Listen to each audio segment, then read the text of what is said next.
Isang pangmalakasan at nakakadismayang update dito sa ating The Red Box. Hi guys, Vince here and welcome back to Drip.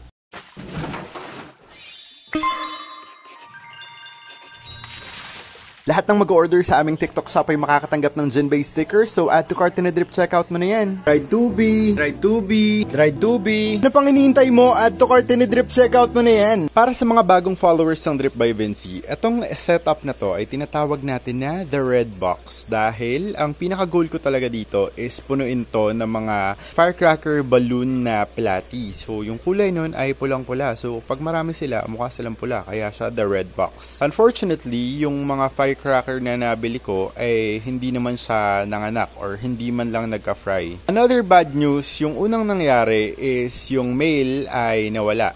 At first, iniisip ko yung nangyari dahil hindi naman siya tumatalon dito sa ating pond. Pero inisip ko na baka kinain ng aso. Yung mga aso namin dito sa Drip Outdoor, hunters talaga sila. Dati meron ako nakitang ibon dito na nakain nila. Tapos minsan merong mga daga na nahuli nila pag gising namin patay na.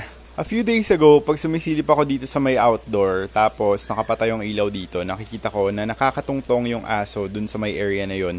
What more pa kaya dito sa area na to? Pag check ko kanina, merong client na nag-visit dito sa Drip by Vinci. Ipapakita ko sana yung firecracker balloon natin. Kaso lang, hindi ko na makita yung dalawang fem. So, ano pa nga bang nangyari? Most likely, kinain sila ng aso. Yun lang talaga yung nakikita kong rason kung bakit sila nawawala dito sa ating The Red Box. Now, ginawa ko tong video na to para tanungin yung opinion nyo. Ano bang tingin nyo pwede natin gawin dito? Dahil una sa lahat, wala pa sa plano kung sementohan na naman to at pataasin dahil sobrang daming trabaho nun. Pangalawa, iniisip kong ilipat na muna dito yung mga goldfish na nakalagay doon sa ating goldfish box para makakain ng maayos yung mga koi natin. Kasi pag nagpapakain ako dyan, syempre nakikiagaw yung mga goldfish. So, baka ilipat ko sila doon sa ating red box. Kaso kung ililipat ko sila dito nang wala pa ring harang or whatsoever, kung paano natin ma-avoid na matungtungan to ng aso o maabot nila yung mga isda. Ganun at ganun pa rin yung mangyayari. So ngayon, ginawa ko lang tong video na to para tanungin, para humingi ng tulong sa inyo. Ano ba yung tingin nyong dapat gawin natin dito sa ating The Red Box? Alam ko option na yung magpatong pa tayo ng isa pang layer ng semento, another level, ganyan, para tumaas, para di na talaga maabot ng aso. Pero if meron pa kayong mga naiisip na iba pang mga options para hindi makain ng aso itong mga